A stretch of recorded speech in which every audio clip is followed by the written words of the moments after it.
Today, we're stepping into the shadows, the digital shadows, to really get a handle on the true, very human cost of cybercrime. This quote really hits the nail on the head. Think about it. Every single time we innovate, every connection we make, every single thing we share online, well, it also opens up a door for something to go wrong.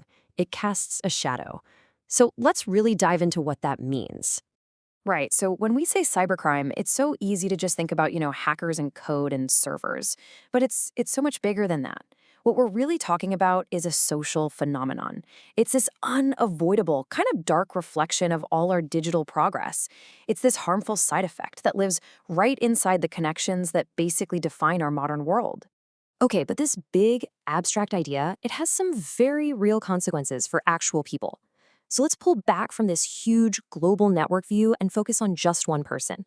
Let's see how these digital threats actually jump from the screen into our real everyday lives. And it all starts with a simple question, right? One that most of us probably think we know the answer to.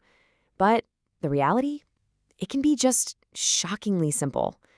How can something we do, I don't know, a dozen times a day without even thinking about it, turn into the one moment that can completely upend someone's life? Okay, let's break it down. Let's look at the anatomy of a really common phishing scam. So first, you've got the bait. An email lands in your inbox, and it looks totally legit. It creates the sense of urgency. Maybe it's from your bank or a package delivery service. Then comes the click. That's all it takes. Just one moment of trust in that link. And that one click, it leads straight to the deception. You're on a fake website that looks exactly like the real thing, and you go ahead and type in your private info. And then, finally, the loss. Your accounts are compromised, and real money is just gone. And that loss, man, it's immediate and it's painful. We're talking an average of $1,200 per victim for a scam just like this. Now, for a lot of people, that's not just some inconvenience. That's a full-blown crisis. But honestly, the real cost, it goes so much deeper than just the cash. Yeah, that $1,200 figure, it doesn't even begin to tell the whole story. The invisible wounds, they're often so much worse. We're talking about serious emotional distress, that lasting feeling of being violated, the loss of your personal privacy. And then there are the dozens and dozens of just frustrating hours you spend trying to clean up the mess. And maybe worst of all, it just shatters your trust in the very digital services we all need to use every day. All right, so now let's zoom back out. Because that one personal story, that one single click, that's not just a one-off thing. It's a tiny piece of a massive global crisis, one that's happening on a scale that is, frankly, almost impossible to wrap your head around. And the engine driving this whole thing, it is absolutely relentless. Just think about this for a second. Over 300,000 new pieces of malware, malicious software, are created and just unleashed on the world every single day.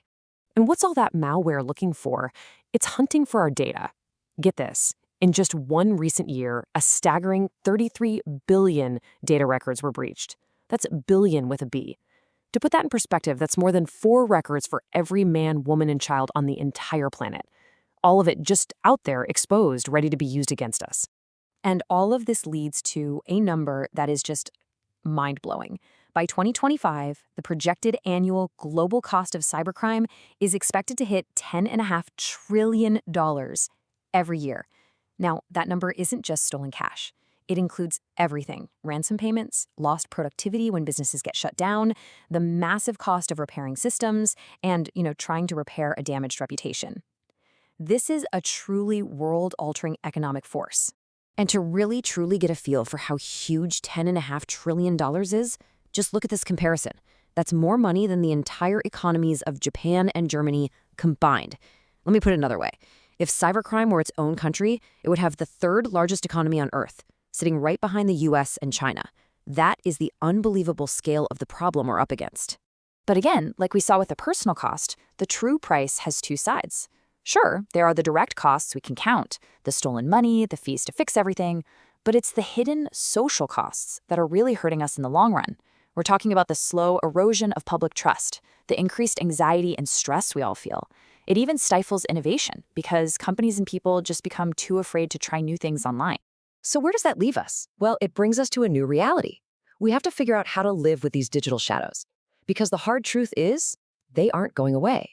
And this is a really crucial point to understand. Cybercrime isn't some bug that we can just patch up and fix. No, it's a permanent feature of our modern interconnected world.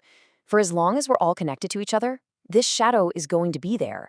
So, what does that mean? It means our goal can't be to eliminate it. It has to be to manage it, to build resilience against it.